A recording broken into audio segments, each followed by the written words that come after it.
Baik, pemirsa masih bersama dalam Bincang Ainju. Saya ingin tahu nih pengalaman Ibu Nita dalam melaksanakan pendidikan kesehatan reproduksi dan juga seksualitas. Pastinya karena mengajarkan pelajaran ini begitu ya kepada anak-anak tentunya ada tantangan tersendiri. Kita ketahui aja saya dulu pas masa SMP ya Bu ya. Belajar biologi yang tidak sepulgar, tidak bahasanya kan bukan seksualitas, itu teman-teman udah mulai teriak-teriak, udah mulai saling olu dan lain sebagainya. Seperti apa Bu pengalaman apa yang bisa dibagikan? Ya, sebelum kita mulai kepada siswa untuk menjelaskan apa itu dari organ reproduksi itu, kita menunjukkan dulu, kita tanyakan dulu kepada siswa, apa sih organ reproduksi laki-laki dan perempuan yang bentuknya seperti apa.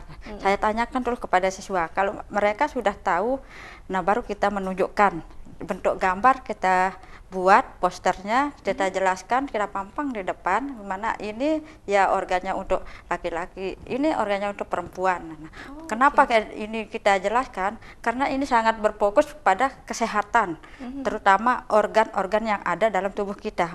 Makanya dari situ siswa itu perlu mengetahui apa yang kita apa yang kita jaga. Setelah kita mengetahui dari organ-organ yang kita punya supaya tidak jadi menular, dampaknya pada kesehatan organ tubuh gitu.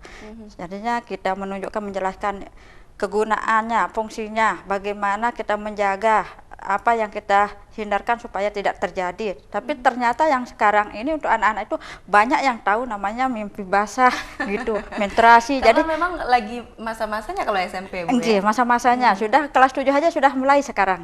Nah, dari mereka yang sudah mengalami itu saya minta untuk dia bercerita di depan. Nah, setelah dia bercerita bercerita di depan teman-temannya. Enggak ada yang malu-malu setelah saya menjelaskan seperti apa dia namanya seksual reproduksi itu organ tubuh kita sebagai laki-laki dan perempuan. Nah, ada Bu, saya sudah mimpi basah. Nah, apa itu mimpi basah? Nah, gini, coba silahkan maju ke depan ceritakan. Nah, mereka itu bercerita, tidak ada malu-malu. Ceritakan, oh mimpi basah seperti ini. Berarti sekarang kalau kamu sudah mimpi basah itu berarti sudah tahu masa pubertasmu sudah naik. Masanya jadi kalau menstruasi bagaimana? Yang awal-awalnya itu saya takut Bu, dia bilang, oh silahkan cerita yang perempuan juga, kita ajak maju, ceritakan bagaimana. Pertamanya itu saya mengalami ini Bu, sakit gini, setelah saya tidur gini ada keluar berbentuk darah yang seperti itu. Nah, ya wajar kalau perempuan seperti itu. Kalau yang tadi cowoknya bagaimana? Berbentuk jenis air mani tapi tidak bau, bening lah gitu. Nah, jadi sampai di sana juga dijelaskan ya. Ada tidak Bu dari siswa mungkin yang tidak malu begitu ya, malu di depan kelas, tapi inginnya hanya bercerita sama gurunya, ada seperti itu? Ada. Semuanya itu berani karena setelah kita menjelaskan apa yang dari reproduksi organ tubuh itu. Oke. Bang Zurhan, ini PKRS ini kan diinisiasi oleh Rutgers begitu ya. Bagaimana bisa mengambil indikator-indikator apa yang bisa disajikan dalam PKRS ini? Sejauh mana juga bisa diperkenalkan untuk anak-anak yang usianya, mohon maaf ini kan di bawah 19 tahun kalau SMP pastinya. Bagaimana itu?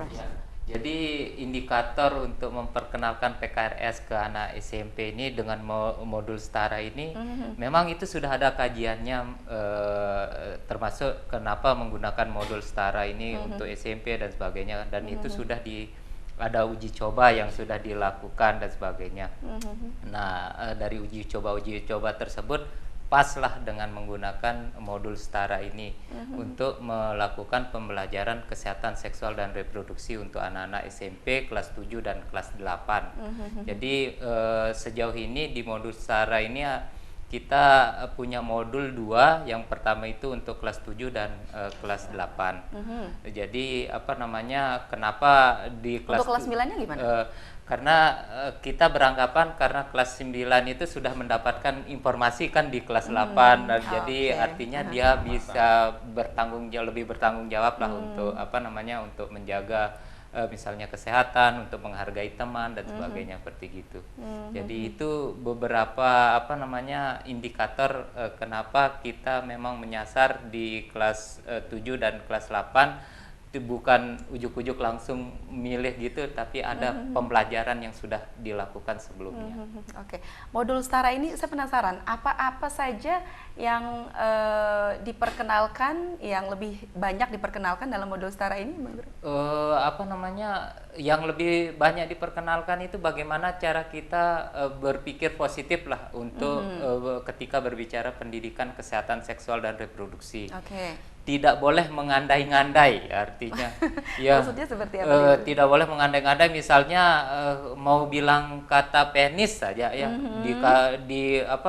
diandai dengan terong dan sebagainya. Oh, tidak boleh. Ya, tidak tidak boleh.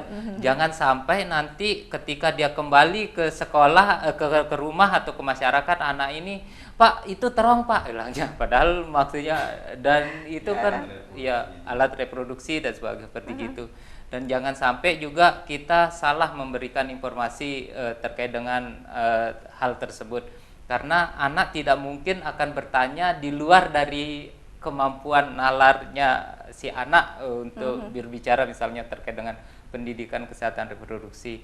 Dan kita berharap juga tidak ada lagi kasus-kasus misalnya kekerasan terhadap anak, perkawinan anak, terus kekerasan berbasis gender juga ketika kita sudah mengajarkan pendidikan kesehatan seksual dan reproduksi di 4 sekolah tersebut. Dengan metodenya masing-masing lah di sekolah tersebut. Dan yang yang praktik baik yang kami banggakan misalnya dari 4 sekolah ini, di 4 sekolah ini sudah memiliki jam sendiri untuk pendidikan kesehatan seksual dan reproduksi melalui BK.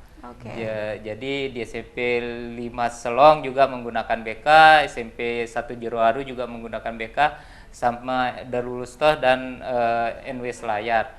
Memang ada beberapa pembelajaran atau pelajaran yang disisipkan, misalnya melalui pendidikan agama, PPKN dan sebagainya. Tapi ansih yang berbicara terkait dengan pendidikan kesehatan seksual dan reproduksi itu melalui BK, diajarkan dari awal, tidak menyisipkan sama sekali. Ibu Nita juga guru BK ya? Oke. Pak Kabid, kalau berbicara mengenai pendidikan kesehatan reproduksi dan juga seksualitas ini kan tujuannya salah satunya adalah untuk mencegah kekerasan seksual begitu. Ada dinas terkait lainnya untuk berkoordinasi bersama dinas pendidikan untuk bagaimana bisa mencegah juga kekerasan seksual ataupun memberikan pemahaman tentang kesehatan reproduksi dan juga seksual ini? Ya, kami terus berkomunikasi intens dengan OPD DP3 AKB, kemudian dengan unit pelayanan PPA untuk terus melakukan pendampingan terhadap sekolah-sekolah terutama. Kemarin sudah ada masing-masing sekolah juga melakukan kerjasama langsung dengan pendampingan terhadap dengan unit layanan PPA yang ada di Kabupaten Lombok Timur untuk terus melakukan edukasi ini bagaimana supaya tidak terjadi hal-hal yang banyak terjadi sekarang ini tentang terutama pembulian, kemudian kekerasan fisik maupun kekerasan seksual, terutama dengan pernikahan anak sebenarnya ini yang banyak sekali terjadi di daerah 3T ini.